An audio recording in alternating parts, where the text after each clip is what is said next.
everybody, we are back. Welcome to season 3, episode 1 of More Than a Title. I'm your host as usual, Jarrett Thomas. Sorry for my voice, guys. You can tell I'm excited. I've been celebrating. I've been looking forward to this moment. So before we begin, I just want to say thank you to all the supporters.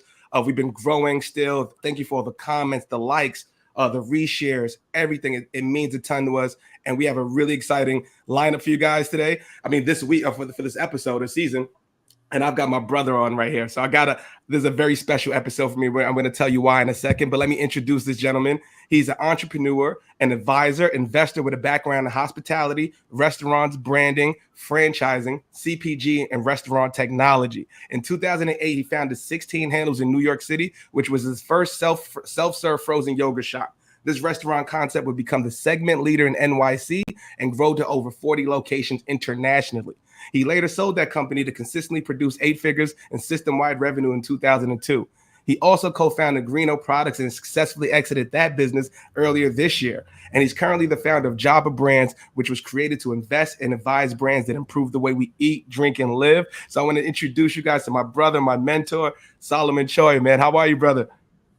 Good, Jared. Thanks for having me. And again, I feel like this is like our monthly check-ins. It's just that we're recording it now and sharing it with the world. That's it, man. And I think that's a great place to start because I want to tell everybody that's listening, everybody's been a fan of More Than a Title. When I first started podcasting, it was a podcast called Rankable. And we started this as a way we were in the middle of the pandemic, and I wanted a way to drive sales and have cool people on and potentially drive business because my entire pipeline disintegrated with the pandemic. And Solomon was the first CEO that I interviewed. And after hearing your story, man, that first time, I remember just like, why the hell am I talking about SEO and not talking about this? I'm like, SEO is not sexy like growing a business or growing your brand and everything you took us through. And I don't even want to get into that because I think you did it so beautifully. So if anybody wants to listen to it, it's on Rankable. But I'm curious because you're a big influence in my career, in my life, brother. Who was that person for you, especially when you started the business? Who was the one person that you could rely on that always gave you that sauce or always give you that inspiration?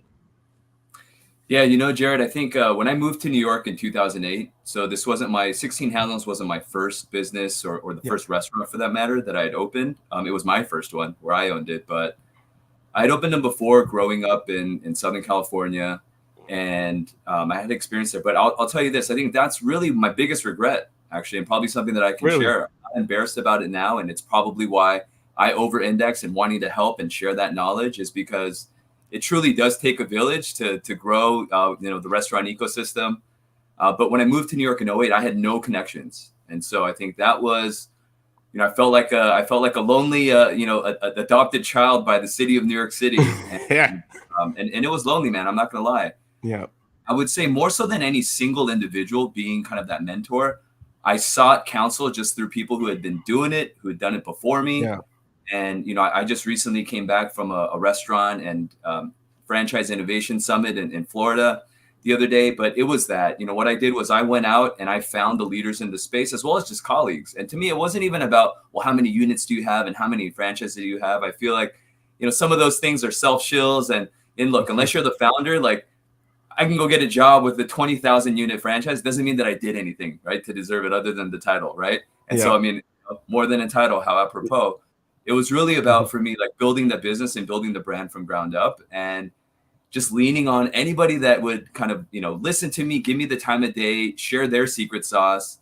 But, there were a lot of people on the way that I, continued to network with and now are my colleagues and friends, like, 15 years later, down this journey. But for me, it's been a great way for me to also like meet up and coming, right? And upstarts and new entrepreneurs in the space because I see it. And so for me, like when I see that hunger and I see like a reflection of a version of myself or that same desire, that excites me because I know exactly what that's like.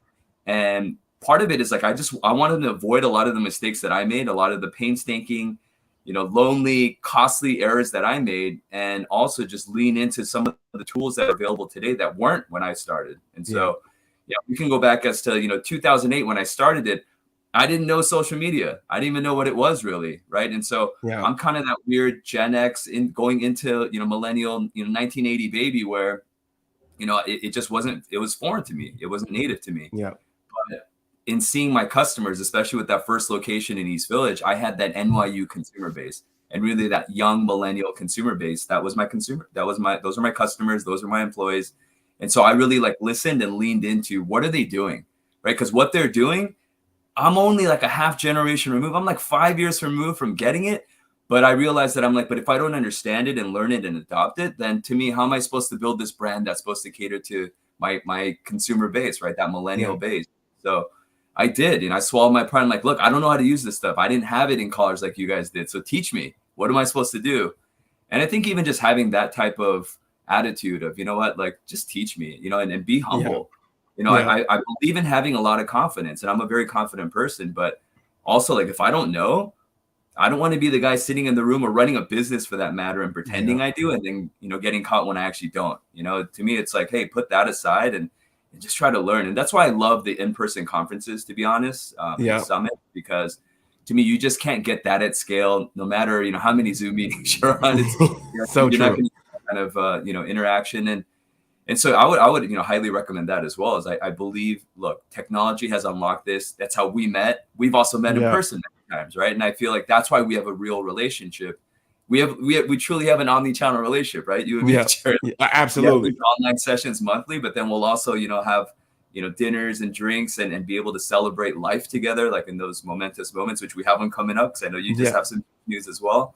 Absolutely. But it's really that. And so, rather than having like one mentor per se, it was, I just adopted, I adopted a lot of different mentors, throughout various stages and across different verticals. And that's why I think even when you read me my intro, as I was listening to it, I'm like, man, that's a lot. CPG, restaurant, franchising, restaurant tech, like those are a lot of different verticals. I mean, you could argue that some of it is tangential, but to me, it was just the fascination of staying committed to being a consumer of the consumer game. And I think that's the one thing that unifies even the two of us, right? Like, you were slanging like SEO tools, this and that, and you're a master on social media and understanding that and creating playbooks for others. But, to me, it was this idea that, hey, more than what we think we know, the consumer is going to tell us what he or she wants. And if we can lean into that and lean into those channels, create the products, create the services, create the restaurants, what he or she wants to eat and drink, then we'll always be in there. There'll always be something for us to be connected to, right? From a revenue standpoint and even just a relevant standpoint. And so I think that's something that I know you and I both share and we talk about monthly. Yeah, that's great advice, Saul. And I would give anybody that's listening too, so to give somebody context, like after our first talk, I would give anybody, especially young professionals, just ask for the help and also be a student of the game. Like Saul's saying, like even being a mentor, there's people that I look at on LinkedIn as other business leaders. I look at what they're doing and then I extract the lesson from it. So just, look at what other people are doing in the space that are really well. And then if you guys want mentors, like I asked Solomon, I asked. And this is what the relationship was. And I'll be honest with you, I didn't even know what a mentorship like. I remember that first conversation. So I was like, man, what does a mentorship look like, man? I want to be friends, man. I want to barbecue 5 years from now with our kids chilling. Like that's what I see. And to see what has transpired from that, man. So if anybody listening, having Saul in my life and, learning from him, it's changed the way I do business. It's changed the way I do life. It was a big influence for me. So if you want that to happen, you got to ask the people, be around people who are successful, who have that energy, that will pour that energy into you. So I'm grateful for that, brother. And you also mentioned costly mistakes with the business. I asked Stephanie Stuckey this last season. I've got to share. I've got to ask you the same question. What was that costly mistake? One that you would want to share with the public. So what is one mistake that you remember? You was like, oh man, I would never go through that door again.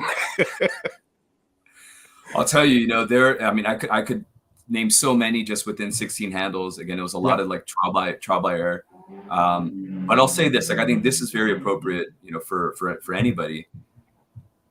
In terms of having a signed agreement that really details out the terms, right? And you could think, well, yeah, that's pretty obvious. That's why you have agreements. Well, those agreements don't extend just to, between person to person, but even, I'll give you an example. So on the advisory side, I've now advised or am advising 2 different companies where they didn't have their product registered and trademarked. Right. Wow. And so again, to me, that's just the 101. It's a rookie error. And I get it, because in the beginning, you're just thinking like, hey, came up with this cool name.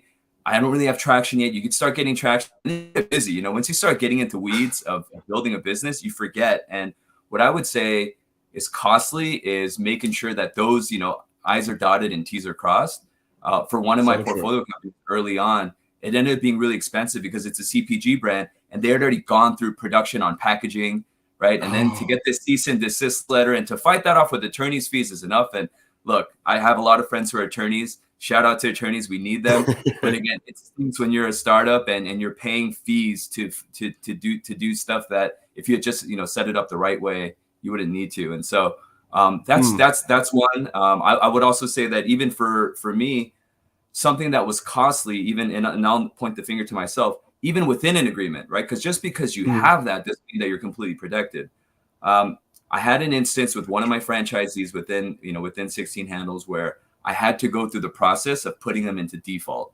And long story short, the TLDR is to put someone into default means you gave them chances to correct the issue and they don't. And so now you kind of kick them out of the franchise. It's like getting evicted.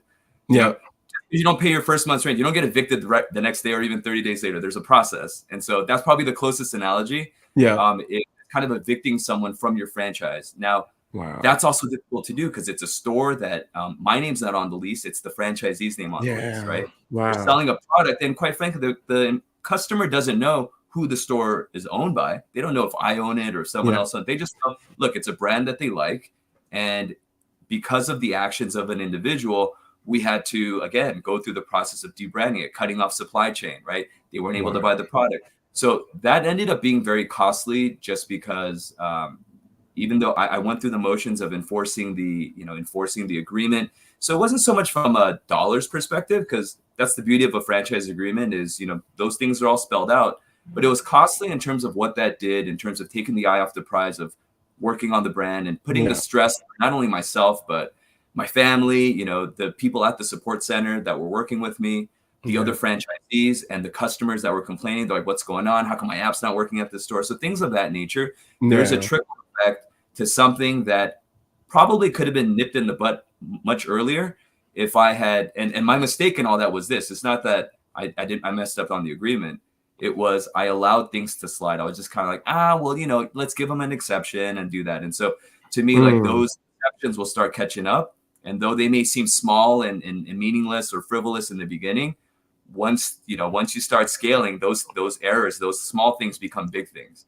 And to try to correct it later on when it gets too late or out of control is going to cost, and you're going to pay in spades, because at that point, now that small thing that back then, if you would have just, again, it would have been a couple difficult conversations and that would have been it.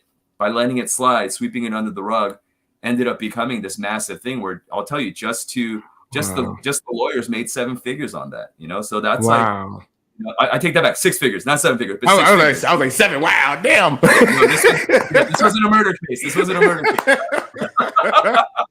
But still, if you think about it, how could those funds have been reallocated towards growing something as opposed to fighting and defending, And to me, that's where that was a big learning experience. I'll share one more actually, as I'm saying this.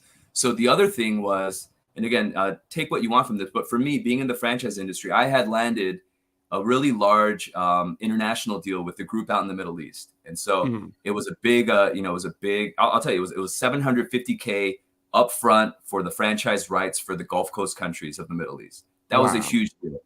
Somebody who bootstrapped my business with $600,000 and never took on outside capital, that was more than the capital that it took to start the brand, right? Wow, yeah. And with that, I thought like I'd never done international, and now like the stakes are really high. I need to go out there and bring somebody on who has a ton of experience, who has worked with, again, these multinational companies. And the mistake was not necessarily hiring someone who had more experience, right? I think that's always probably a good idea, but in the way that I did it, I let go of everything from culture to my processes to just thinking like, well, I'm not sure, like, I don't know how to do this. And then looking back, I should have still stayed in the driver's seat and looked at it more as advisory and say, hey, here's what I want to do, kind of what are the pitfalls, but not just like kind of let go, right? And think like, well, I have someone on the team now who, I just assumed knew that everything would know a lot more than I do. And not to say that he didn't, but again, I think at the stage that we were in, I over-indexed in thinking, and I gave way too much credit in the previous brands that this individual worked at. But again, to me, the founder and a founder who's in an emerging concept, you deserve a lot more credit than you think. And even if you wake up, you're like, I don't know, I've never done this before. You got it that far for a reason, right? And no one's going to care more than you do. And to even think that someone will care as much, I think that's a fallacy. You don't hire Yeah, people who are just as committed to this company as I am. Well, unless they're co-founders and equal owners, I think, to assume and expect that, I think is unrealistic and foolish. totally. But at the same time, I think staying committed to the goal, and making sure you hold everyone accountable, regardless of their title, I think is something that, as a founder, CEO, that's on you, right? So to me, I Yeah. take 100% of that blame. That I kind of let it go. It went a different direction. The team the team that was hired after that, I had to fix it. And ultimately, I'll tell you what happened. I did a control alt delete, and I asked the individual to leave, and and people, followed. So to me, it was like, and again, I even thought at that point, I was like, maybe in 3 to 6 months, I'll be able to fix this. And looking back, that probably, again, took me back 2 years to get to a point where, again, I had another well-run organization in terms of internal human capital, right? And so Yeah. you have to, the infrastructure there that got, kind of like derailed because we were already a small team to begin with. Yeah. I underestimated what that would do. And so to me, like, those are the two biggest kind of financial and time, learnings and losses, that I can think of. And so, yeah, just want to put that out there. And again, like, it regardless of whether you're a franchise or not, I think that there's some truth to that can be taken out there. Is one, like, never underestimate yourself if you're in that seat. And because no one's going to care about it more than you do, right? Absolutely. And so, if anything, surround yourself with advisors. That's what I should have done, right? Mm. Rather than bring in the highest paid individual just because they have more experience on paper. What I should have done, right? And this is probably why I do this for other startups, is bring on advisors who have done it, right? And bring on advisors who actually have done exactly what it is that you want for the next step, not the final result. Because that's another thing that I've learned is so true. Bringing somebody on, it's like, oh, I went in when it was, store 500 and now it's like 2,000. It's like, that's great. But when you went in when it was store 500, it was already a well-oiled machine, Exactly. And at that point, getting from 500, and not to take anything away, but my point is, you didn't build it. To me, I want to know who took it from 0 to 50, because that's the hardest. That's the hardest. Tell me about it. Yeah.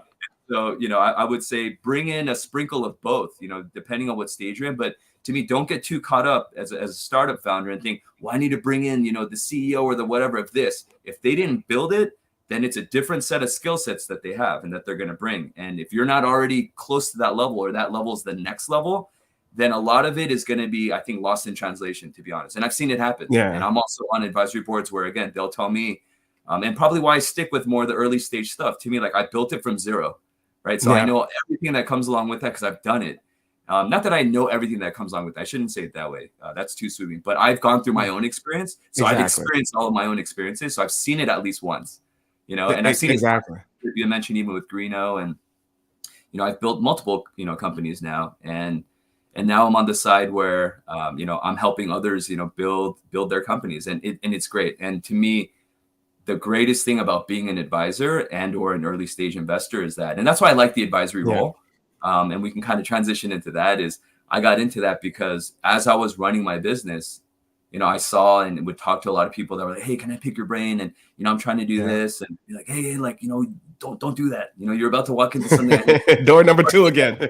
And so that naturally and organically turned into more opportunities where, obviously, like, if I wasn't giving good sound advice, then I don't think others would come to me. But word of mouth is still a great way to get your brand out there. And and to me, I always say this is I don't want to work in people's businesses, right? Because then I don't think that I can scale even myself. But to be able to work on people's businesses, that to me is like an amazing puzzle to, like, be a part of the solving crew of. And again, like, it's one where I still know, like, I still have the battle wounds and the scars to remember. Like, I still know what that feels like. It wasn't like it was 50 years ago. And so it's still fresh enough where we can be dangerous together, so to speak. And I think that's the fun part, man. I love it, and I love seeing it. Absolutely, man. I want to bring you back, because actually you made me think of something. I saw an article today, I don't know if you saw it, where Starbucks CEO is now going to be a barista every single month in one location a month to understand what the customer experience. I didn't read that, but hey, man, I respect that. Look, I could see some haters being like, oh, it's just a publicity stunt. No, it's not. No. Because I'll tell you, at that point, that CEO who's been the CEO for a very, very long time and is probably doing this because, he's been so far removed from day-to-day operations. I can respect that.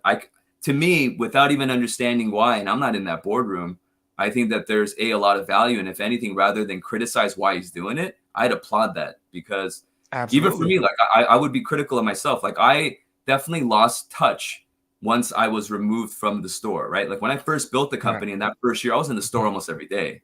Right? Exactly.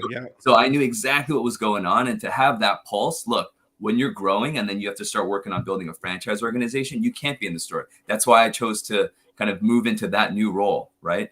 Yeah. But with that, to get feedback from layers, you know, the telephone game that we used to play, it's that's exactly what it is. And regardless of how great your manager is and your district manager and your VP and then your CO, you're going to get a filtered down version of what's actually happening. And I was just in at Citi Field yesterday with with my client, and we were doing a media day, right? Because they're launching their spring season, and the manager of, I guess, like Citi Field Food made an announcement and to all the vendors that were there, and literally between three of us, we heard and interpreted that differently. Right. And so, and it was instructions on what you need to do with like your main product. And then, you know, what we were giving to like media and influencers that were there. And so there was already like, you know, a mismatch of, hey, it's this. And then there was kind of internal strife. And I was like, hey guys, so I just stopped and said like, hey guys, what did you hear? Right. Like, and then one person said this, the other person said, yeah, I heard that, but then it was this. And I said, well, can I let you know what I heard? Because I actually didn't hear what you heard, but I could see why you heard it that way. And it wasn't about who's right, but it's like, we have three differing opinions. The truth is probably somewhere in the middle. So we should probably just go and ask again, like what it is. And I actually ended up being right on that, but that's but again, I could understand how it could get lost in translation. And we were all there. Yeah. This is live. Like we're talking about minutes after the person said it. So now imagine if you're a C-suite level or whatnot, or even a VP in your office or home office, whatever it is, and you're getting information that's being brought to you that could be days or weeks or even a month old, right? You're doing recaps and postmortem, and you're going to make a boardroom decision. This is why they say like some of the, that's a great idea that lives and dies at the boardroom. I could understand that sentiment, because it's like being close to the employees and the, and the customers. That's where the real answers are. And that's where the transactions happen. That's right. And I think that's so important. So I totally commend that. I just came back, like I said, from this restaurant franchise innovation summit. And a big part of that, more so than any other types of shows I've been to, was talking about, hey, if 80% of the revenue is driven by your frontline workers, typically within quick service restaurants and fast casual restaurants, and yet only 10 to 20% of expenses from technology solutions and whatnot are diverted into that 80%, then there's a mismatch, right? And so when you think about onboarding, retention, and engagement, like, I think restaurants had to over-index on that and over-invest real quickly during the pandemic, because, myself included, being a Northeast brand, like our stores were physically closed to the public, and then they weren't even allowed to come in for a while, right? And so in looking at that type of scenario, fortunately for us, like we had already invested into a mobile app and online ordering and that, but again, a lot of restaurants didn't. They never had to, right? Especially what if you had takeout or delivery? All of a sudden, that's the only business you can do. You had to figure out packaging solutions. You had to figure out everything really quick. Yeah. And so I think for the last 2.5 years, there's been, like I said, this knee-jerk reaction, rightfully so, but a knee-jerk reaction to overly investing into consumer and guest engagement and, packaging solutions and that whole thing because of what the pandemic did. But then again, if you think about it, the biggest and greatest investment that we actually needed during that time was the labor. Right. And there were over 100,000 restaurants that were lost during the pandemic that will never come back. Like, that's a huge number. Wow. And, there were, I think, like 1 million service employees, like restaurant hospitality employees that had left, and they haven't all come back. And some of them have gone on to do other professions. Yeah. But when I look at that, I think part of the problem is because the industry kind of overlooked them, to be honest, and didn't invest accordingly. And so that's why it makes sense to me now in this new season, because some of that's returned now is, hey, so where do we reallocate, or at least, or start investing into, if we haven't, is really is if we don't have employees, right? If we don't have frontline workers, we don't have a business. Restaurants, you can argue, and I leaned into that early on, but yes, we're omni-channel. You have to be. But I'll tell you, like, the in-store dining is coming back, and it has been coming back very, very strong. And I think people are also, they had a pent up demand of wanting to engage with people in real life. Like even when you and I meet, it's like, yo, let's meet in the city. Like, let's break bread, let's share a drink. Like, I think that is going to, that activity and those things are luxuries that we look at them as luxuries now because we've been muted on that for so long. And so now that it's returned, what are we doing though for the people that are servicing? Now, when I'm putting on my guest hat, we're walking into a restaurant. Like, what are the business owners and what are the brands doing to make sure that, hey, there's also a new workforce and the new Gen Z workforce that has never worked in the food and beverage industry, which you and I both have, in our earlier years. They're not coming with those skills, but their expectations from everything from the onboarding experience to training and retention and flexibility is very different than when you and I first worked in restaurants, man. And if you think that you're a restaurant owner, you're going to apply those same rules, you're not going to get you're not going to get quality wait staff or working individuals, and B, again, if you plan on hiring the younger generation, which at some point you're going to need to, there's just going to be too much of a disconnect, and they're very much looking at the companies as, hey, you're lucky to have me, and because I can go do a million other things, right? I can be a part of the gig economy and work multiple jobs, but if I'm going to be dedicating these shifts and working with our customers, right, and servicing them, then you need to make sure that I'm taken care of. And they're really demanding that now. And so to me, to see a lot of these tools now that are available, I think this is what I foresee as like the next moment for these next few years, that the best in class and the leaders in the space, not just in food and beverage, but specifically because I can speak to that. And having come from a conference just a few days ago, I've seen it.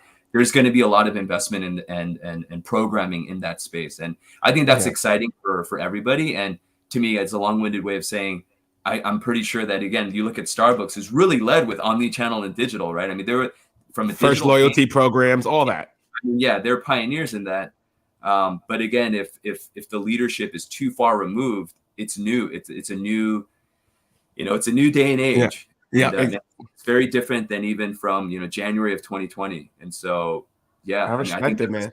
And I commend that. I really do. I thought it was, when I saw it, I thought it was brilliant. And what it did was remind me of my days as a barista. And for anybody listening who is in the hospitality industry, like I thought the same thing, right?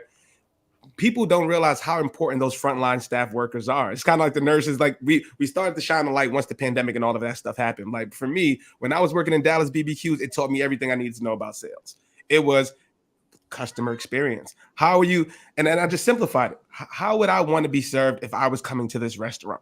Kept it simple, right? Do I want my water? Do I make sure if I'm getting a big Texas-sized drink, is it good? Did it come on time? You know what I mean? Am I not thinking too much? I just tried to do the best. And I would have a line outside the door. You know what I mean? But if you weren't the CEO, how would you know that that's even occurring? You know what I mean? And like you said, it's that disconnect. So I applaud the CEO of Starbucks. I hope more people do it. And it also brought me to something. I actually thought of another cool thing, right? Because one of my favorite shows for anybody listening, I love Shark Tank. I'm one of those dudes. I watch it every Friday, and I love The Profit. And you were on The Profit, brother. So you reminded me, it was a couple of months ago. I remember you sent me the clip. I was like, yeah, how did I not remember that you was on this thing? And it was crazy. But I'm curious if you could share with us, what was that process like? So they hit you up, the show hit you up. What was the things that happened behind the scene? What was the interaction like with Marcus? Being that you did a deal, do you maybe have a favor in the back pocket? Like, how does that work? I mean, look, that was an amazing moment. There were two things that happened. So the first thing that happened, which is probably the layup that led to being called on by Marcus, at The Profit to, kind of be an expert for one of the brands that he made an investment into, and I'll go into that, was I was doing a lot of stuff for Chase Small Business. And so they had, kind of been highlighting me, and Chase, JP Morgan Chase, obviously being based in New York City, their media team, someone must have liked 16 Handles because they started hooking me up with online commercials and then an actual TV commercial. And so there was a series of kind of small business oriented commercials for the Chase Inc. card, the Chase Inc. Like business cash card. And so I got to pair up with Marcus Lemonis from The Profit to do one of these vignette commercials. And it was awesome. When I got to be paid as an actor, that was a first. So I got to check that off the list. Never thought that was going to happen. But I think it was that. And so that's what started a relationship. I mean, when you're shooting a commercial, I didn't know. I mean, it was an all day affair for a 30-second commercial. So, I mean, also props to actors. Geez, like I couldn't do that full time. But I guess with that, then Marcus had reached out to me when they were doing, he had invested into and took a pretty big stake in Mr. Green Tea Ice Cream. So it was the family out of New Jersey, and they were looking to now scale and start doing more wholesale outside of just selling to restaurants, right? They wanted to get into CPG. They wanted to get into, different types of food service. And so, typically the profit show is, once they start getting their act together, and he puts, injects his, people, process, and process product. Yeah. Right. Then typically what they'll do is, they'll allow the fourth P is then pitch it to somebody in his network, right? That's able to then kind of unlock some doors. And so that's what it was. I mean, and for those who want to know, because I had friends ask me, it was completely real. It's not staged. At least my experience. I can only speak to my experience. And I remember Marcus even having a one-on-one with me before, and he's like, "Hey, Solomon, I know that, this is TV and all that, but literally no pressure. If you say no because they don't do a good job pitching or you don't like it, then you need to do that." And so I was like, wow, I respect that. I respect that. And so, yeah, I mean, my decision to move forward, and we actually did launch one of their products in our store, and that was like a cool collaboration, was purely based on, it was based on really the team there, right? I mean, sure, Marcus had an influence, right? But it was really the team and what I saw the vision of what they were trying to do. And I think in looking back, that was also at a time when I started doing a lot of these collaborations with 16 Handles. So to me, it was in line with what I wanted to do. And so that was great. But yeah, it was an amazing experience. And again, all day of filming at our office. It was a lot of fun. But but it was real, man. It wasn't staged. And also I'll say this, I'll credit Marcus. Who you see is who you get. If anything, like, I feel like he's maybe even more, in some instances, a little more aggressive in person. And his TV persona is not like, he's just like, he's got a ton of energy. He's very passionate, and he's a very authentic person from my experiences I've had with him. And so just wanted to also, give a shout out to Marcus. Definitely. For literally help, doing the commercial, and then also inviting me to be on his show. So I had the pleasure of doing that. That's such a cool story, man. I know that feeling had to be like, oh man, I'm with Marcus, I'm on the show, the publicity, and you were early on. And I'm curious too, like, you don't have to go into specifics, but how did that campaign perform? I'm curious. The green tea, was it a very successful campaign? So, the campaign overall, I'll say no, it wasn't. That's real. I appreciate that. So, damn. No, I mean, look, I think when we launched it, there was a lot of hype around it, and Marcus, and obviously the show is a big PR vehicle. And so when it first launched, and when he came and did an in-person launch thing, I mean, our store was packed, like lines out the door. But I knew that most of it was because of Marcus and the profit.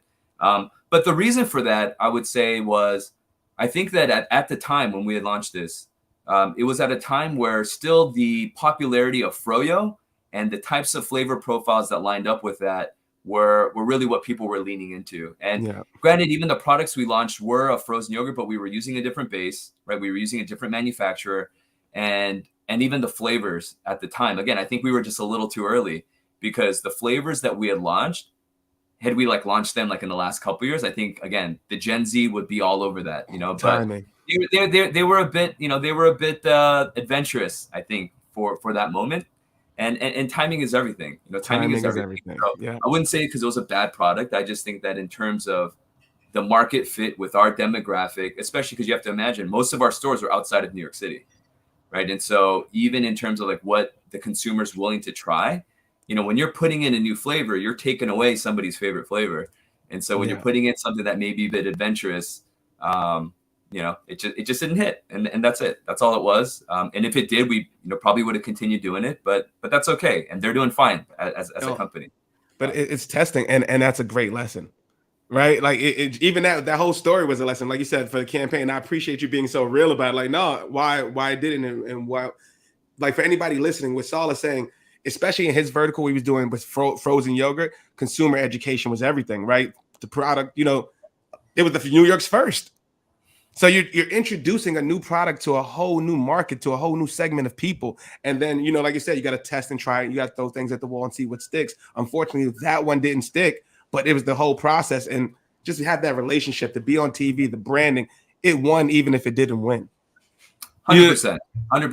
And I think that's one of the things that I'm very proud of that we did as a brand. And, hopefully we'll continue even with new ownership, is Like never stop trying. Be a leader. I think when I say be a leader, I don't what I mean by that is just being at the forefront of innovation and trying. That's one thing that I never got scared. I was never like, oh, well, yeah, we tried that, it didn't work. Whenever I would hear that from anyone, whether it was internally on the team or even a customer, like that would, if anything, fuel me to be like, hey, it just means that it didn't match, right? The timing and the thing that I was trying to deliver on didn't match. Hey, but guess what? You as the consumer, you're right.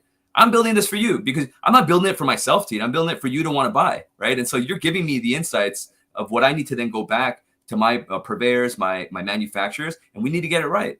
And sometimes it's going to hit and sometimes it's not. But even when it doesn't, what I would say is like, don't write that off as, oh, well, we already tried that 5 years ago. It doesn't work. No, it didn't work 5 years ago. And why didn't it work? And to me, the postmortems are super important. And some of the startups that I work with, they fail to do that. And so that's what I try to bring back is, hey, it doesn't matter that we got it right or we didn't get it right. Anyone can get lucky once. Luck as a strategy. Okay, repeat that. Now repeat that for the next 10 years. How do you repeat luck for 10 years? You can't, right? So to me, it's like, okay, if we got something wrong, like what could we have done better? And why did it not meet our KPIs, right? I wouldn't say wrong, but why didn't it meet our KPIs? And could we have done something different? Was it the process? Was it timing? Whatever that is. Okay. And guess what? Maybe timing isn't we try again right now, but let's shelve that and remember that we have this in our back pocket because then when the timing is right, we've already gone through this before. So we already have a go-to-market play, right? And so like, it's things like that. Or if it did work, hey, that's great. High fives. Awesome. Yes. Celebrate it. But why did it work? Why did it work? And if you can't really define that, then I think that's very dangerous. Because the next time around when it doesn't, and you can't go back and be like, well, it worked this time and be like, okay, so why? Well, I don't know. It just did. Like, again, that's not a strategy and you can't repeat that. And to me, with franchising, by definition, it's a repeatable process. It's SOPs that work, right? That's fueled with marketing, branding, and product innovation, right? So first of all, if you want to be in food franchising, you got to get the marketing, the product innovation down. But then the SOPs, the system, that's just a machine that can repeat anywhere, right? So that's the piece where that thing has to work. But if those inputs of innovation aren't there, then again, like I would challenge, and for anyone who looks at that, I just had my sales agent who sold me my house ask like, hey, do you know of any good franchises that I can invest in?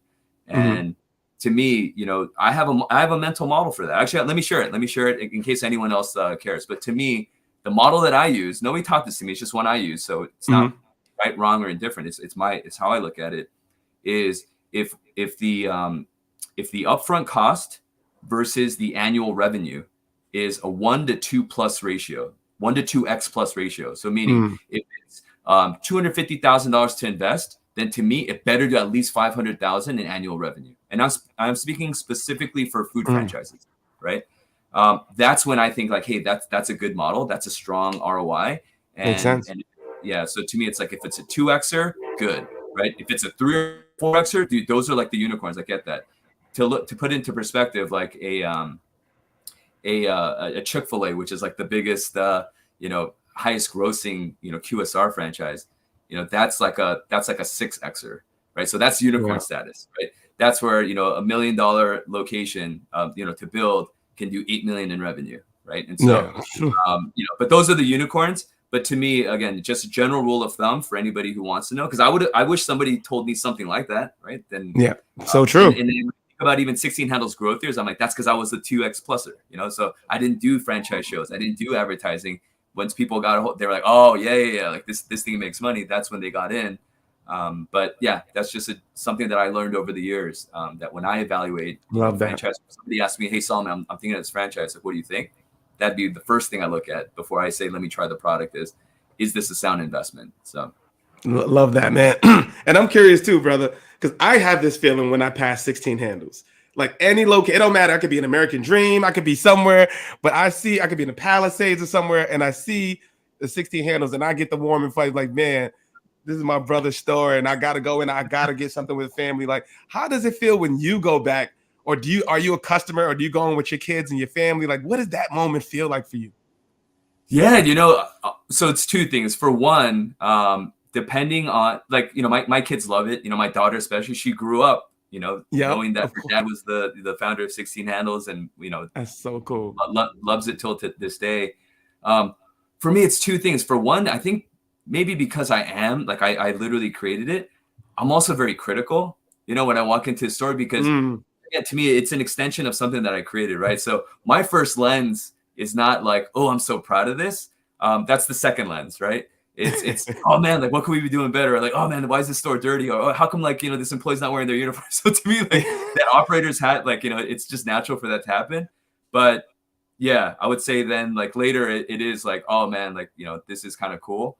But I don't know. That may also just be a cultural thing for me. Is like I'm just more self-critical of like myself than anything that I've done. But certainly proud and proud of the team members that work there, the franchisees that took a bet on something that I started, the support center staff that helped build it. I mean, look, it takes a village. I didn't do this myself. I may have had an idea, and sure, I may have been the first one to execute it, but it wouldn't have gotten to this point unless there's all these other stakeholders involved, right? And also the customers. I mean, I was always sensitive to the customers, and I think that's something that just in general, like whether you're in food service or not, even if you're in e-commerce D2C business, I mean, the customer, right? Like that's ultimately who's going to dictate and determine, do you have a good, strong financial company or not? I mean, yeah, so true, man. And I could imagine there were pressures. I know because me and you talk about this, but for anybody listening, we started our own business outside the box digital. So we're in the early growing and we're rapidly growing right now. It's such an exciting period, but it's a lot of stress and it's a lot of pressure, right? So I'm curious, man, in them early days or even now, how do you deal with the work-life balance? Like, what do you do to relieve some of that stress or some pressures that you may be dealing with? Yeah, so something just real practical that I started in 2020 during the pandemic is I started running. Yeah. I just actually last Sunday I just ran the New York City half marathon. Like my congrats. second. But to me, I like signing up for races and I like running regularly. It just allows me to reset myself physically and even mentally, I feel like. So just having a good, healthy habit that can be a part of your routine is something that I would certainly suggest. I mean, because even from family and being, a dad, like we're both dads. It's like sometimes you just need to also get away from that, right? It's not just how do I have more time with family. It's also, hey, how do I have time away from family just for myself?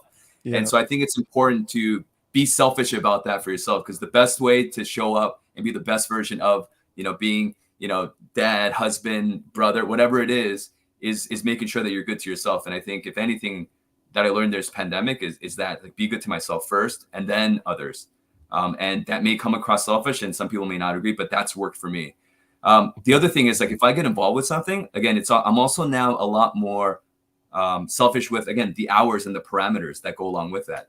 Mm-hmm. So to me, if we're going to have a monthly check-in, then one, I expect you to show up, but it's also, like it can't go on like indefinitely, like meaning like if we're blocked off for an hour or 30 minutes, then like, we got to try to like stay within that time period. Yeah. It's also something where, to me, like in an advisory role, like I can maybe start by allocating time, right? But if you don't reach out to me, I'm not here to run your company, right? Yeah. I'm here to be an advisor. And therefore, I would say utilize that and maximize that as much as possible. And I'm sure all my, other advisor, colleagues will say the same. Is there's a lot of times where you're kind of put on the advisory board and the pitch deck to show like, hey, look, these are the people in my corners, like to try to raise capital.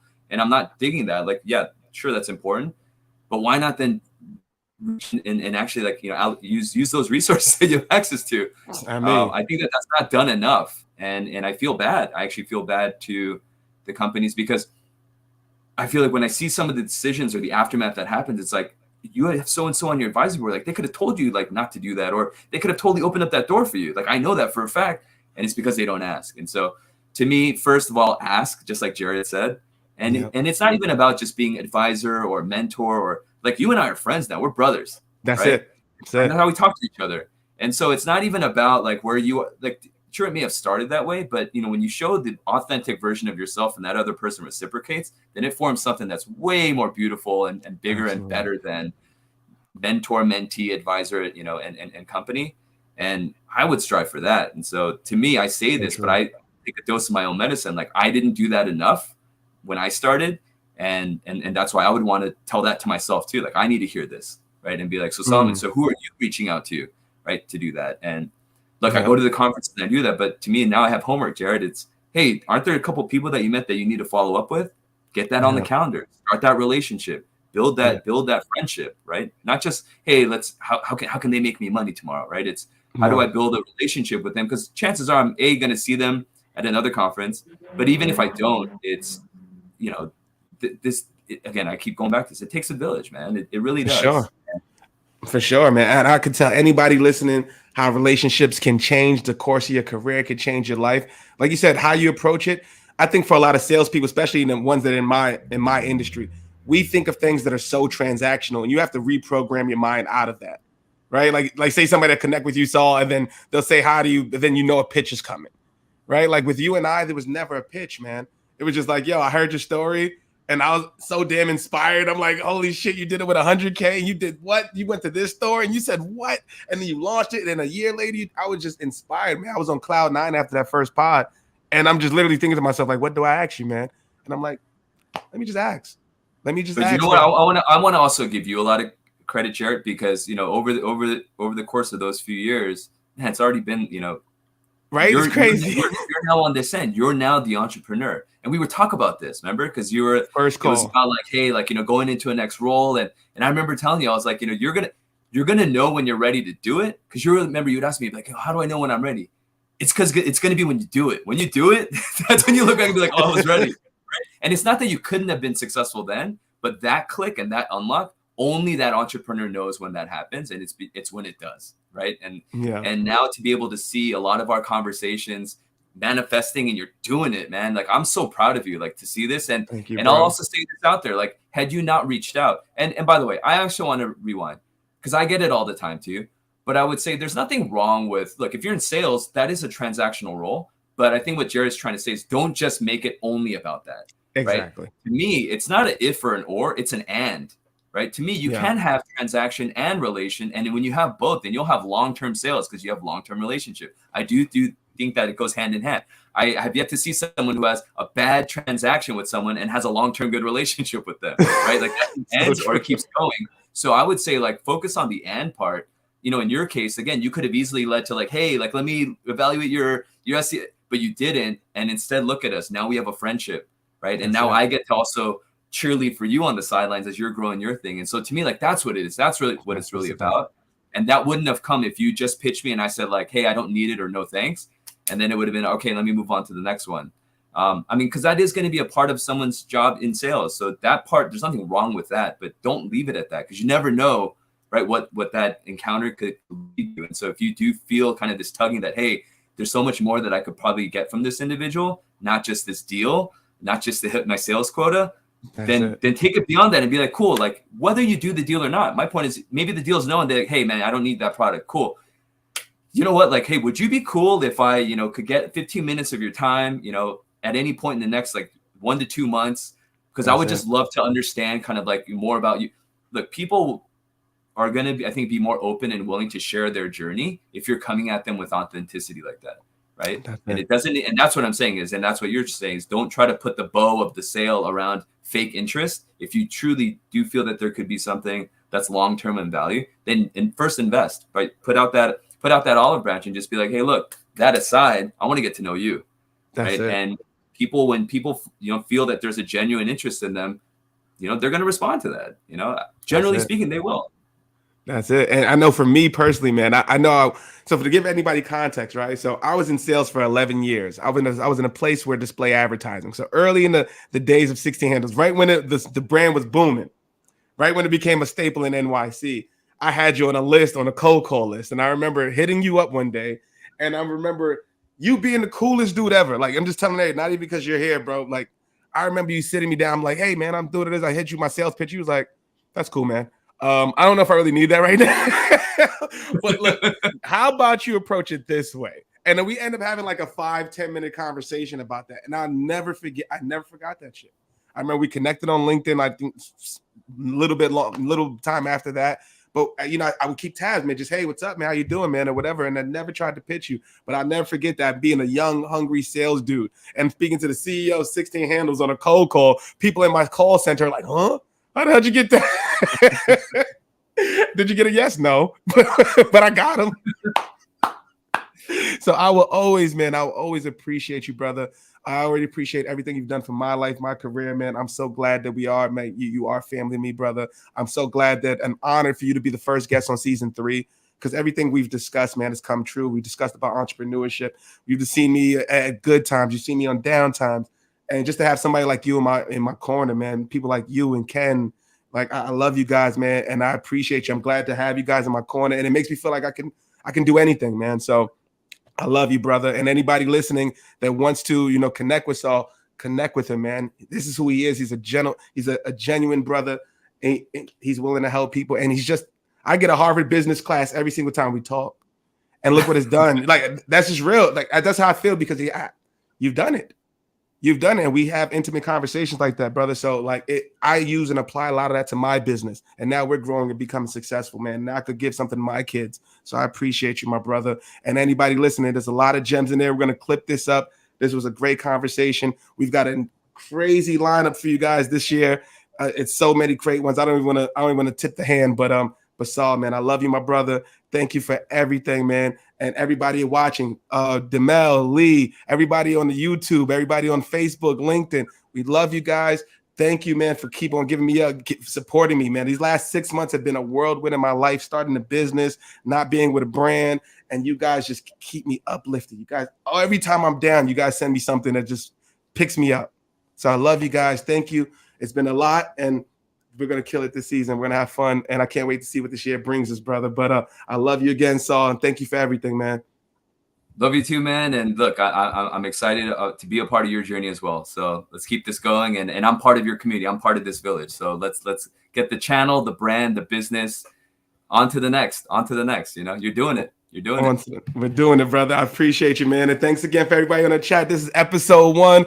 I'm definitely gonna pop a bottle today. We're gonna celebrate. I hope everybody has a great weekend. We'll see you guys next week. We got CEO Angel Livis, who is the CEO of a live podcast network. She's actually the first Black-owned and women-owned podcast network. Huge things going on, and we're actually an exclusive partner with her. So you're gonna expect a lot to come with us. It's gonna be a great conversation, and we'll see you guys next week. Thanks again for More Than the Title. We'll see you guys.